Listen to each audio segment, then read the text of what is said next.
네, 안녕하세요. 88 서울재개발의 이이사입니다. 네, 오늘도 되게 이제 유익한 내용을 좀 준비를 해 보았는데요. 일단은, 지금 투자를 할까 말까 굉장히 망설이시는 분들이 좀 많은 것 같아요. 왜 그러냐면, 뭐 대출 규제도 그렇고, 지금 연말이고 또 이러다 보니까 사실상 이제 많이들 고민을 하시는데, 사실 제가 이제 오랫동안 이쪽 업에 이제 종사를 하면서 많이 느낀 거는 이때쯤이면은 사실 돈이 있으신 분들 또는 발빠르게 좀 투자처를 움직이시는 분들 제외한 나머지 분들은 사실상 고민이 많은 시기이긴 합니다. 그래서 뭐 내년에는 이제 뭐 은행권이 어떻게 좀 정리가 되고 그다음에 정부에서 어떤 내용들이 또 나오는지에 따라서 그때 투자 타이밍을 좀 잡으시는 분들이 많기는 한데, 그거는 이제 사실 돈 좀 버시는 분들 다음번에 이용을 하시는 분들 같아요. 그래서 이제 오늘 좀 말씀을 드리는 거는, 지금 부동산 투자를 한다고 할 때 도대체 어떤 거를 좀 잡아야 되는지, 그리고 또는 지금 집 사는 타이밍이 맞을까요? 에 관련된 내용들을 좀 이제 준비해 보았는데요.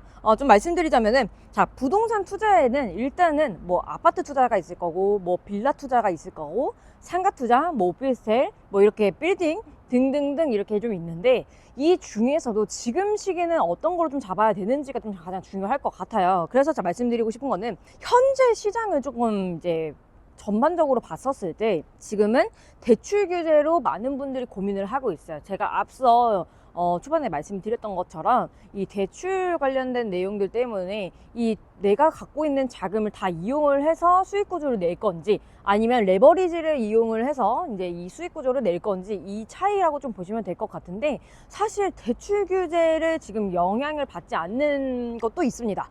근데 대부분이 이 내용들을 모르고 내가 지금 갖고 있는 돈만 생각하다 보니까 사실상 대출 규제가 모든 부동산 영향에 이제 끼친다고 생각을 하시는 분들이 많거든요. 근데 그게 없는 이제 상품이 있기 때문에 제가 이 내용들을 좀 다뤄보려고 합니다. 그래서 이렇게 대출 규제가 있는데도 불구하고 부동산 거래량은 꾸준히 일어나고 있는데요. 그 내용에 물론 거래량에 따라서는 변동 가능성은 있습니다. 바로 직전에는 또 부동산 거래량이 폭등을 했다가 또 다시 이제 지금 주춤하는 시기잖아요. 그래서 말씀을 드리는 건데, 도대체 이 시기에는 어떤 거를 해야 되는지 그걸 좀 다뤄보겠습니다. 그래서 대출 규제 없다라고 하는 것들은 입지 좋은 좀 재개발이라고 좀 보시면 될 것 같은데요. 그 이유가 아무래도 재개발이라고 하면 사실상 이제 내가 지금 가용할 수 있는 걸 떠나서 대출 규제가 뭘 사람들이 제일 많이 생각을 하냐면, 우리가 갭 투자를 많이 하거든요. 그러다 보면은 사실 이제 이 갭 투자를 좀 우리가 신경을 쓰다 보면 그러면 전세 대출 또는 뭐 월세 뭐 보증금 대출 이런 것들을 많이 생각하실 거예요. 그래서 말씀을 드리자면은, 전세 가격 하락하지 않습니다. 지금 계속 올라가고 있는 추세였고, 그리고 일부 지역만 뭐 전세 사기라든지 뭐 이런 내용들이 있으나, 지금 현재로서는 전 지역, 서울 전 지역을 봤었을 때 사실 그런 이슈될 만한 지역들 제외하고는 계속해서 거래량이 있다, 이렇게 좀 보시면 될 것 같은데, 그 이유가 집값이 올라감으로써 당연히 전세 가격 자체가 올라갈 수밖에 없는 거는, 집값이 올라가면 매수자분들이 많이 줄게 돼요. 집을 살 수 없는 내용들이 있다 보니까 대출을 낄 수 없는 반면에, 그렇다 보면은 전세로 많이 이동을 하는 추세거든요. 그렇게 되면 전세의 수요들이 많아지죠. 자, 전세의 수요들이 많아지면 어떻게 돼요? 결국에 전세 수요자들이 많아지는 겁니다. 그렇기 때문에 제가 이 내용을 말씀을 드리는 건데, 그랬었을 때 일단 일반적인 분들은 내가 무언가 투자를 한다고 했었을 때 이게 불안한 요소를 먼저 봐요. 왜냐면 시장 반영도 그럴 거고, 내가 지금 당장에 여유가 없다 보니까 그렇게 하다 보면은 단점들을 찾기 시작을 합니다. 자, 그럼 단점들을 찾기 시작하면은 그 단점만 봐요. 자, 우리가 생각을 했었을 때 좋은 게 좋은 거라고 사실상 좋은 것만 생각할 수는 없어요. 없지만 그럼에도 불구하고 제가 말씀드리고 싶은 거는, 단점만 찾아본다고 하면 절대 투자 못 합니다. 그렇기 때문에 우리가 긍정적으로 당연히 보셔야 되는 거고, 그 다음 장점들을 찾을 수 있게끔 우리가 노력을 해야 된다라고 말씀을 드리는 거거든요. 그리고 또 하나는, 자, 이렇게 장점들을 본다라고 했었을 때, 그럼 여기는 왜 거래량이 있는지를 보셔야 돼요.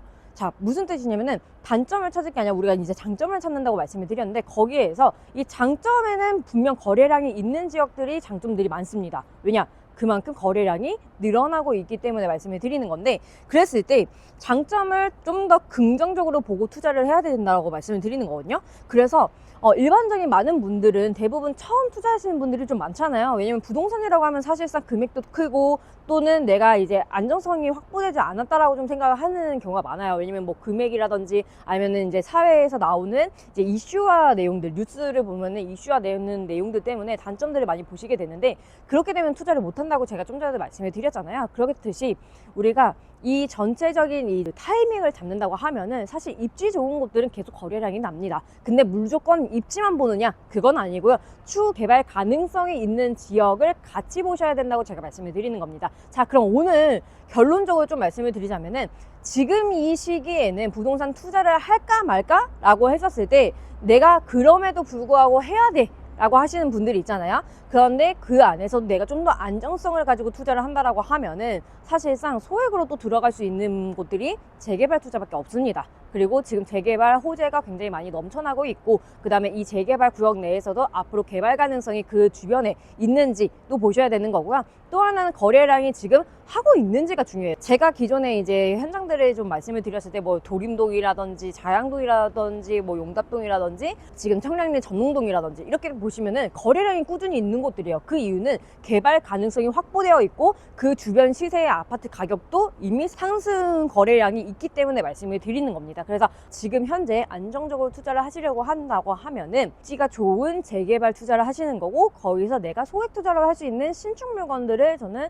지금 당장의 투자처로 본다고 했을 때 좀 더 안정적으로 말씀을 드릴 수 있다고 좀 판단이 쓰는데요. 일단 더 자세한 내용들이나 앞으로 그 입지, 내가 이렇게 입지 좋은 재개발을 투자를 하고 했을 때 제가 그 내용들을 토대로 다시 한번 이렇게 영상 촬영을 도와드리도록 하겠습니다. 일단은 더 궁금하신 점이 생기신다고 하면은 요 위에 번호로 문의 주시면은 친절한 상담 도와드리도록 하겠습니다. 여기까지 88 서울 재개발의 이이사였고요. 그리고 이제 앞으로도 구독과 좋아요, 알림 설정까지 부탁드리도록 하겠습니다. 감사합니다.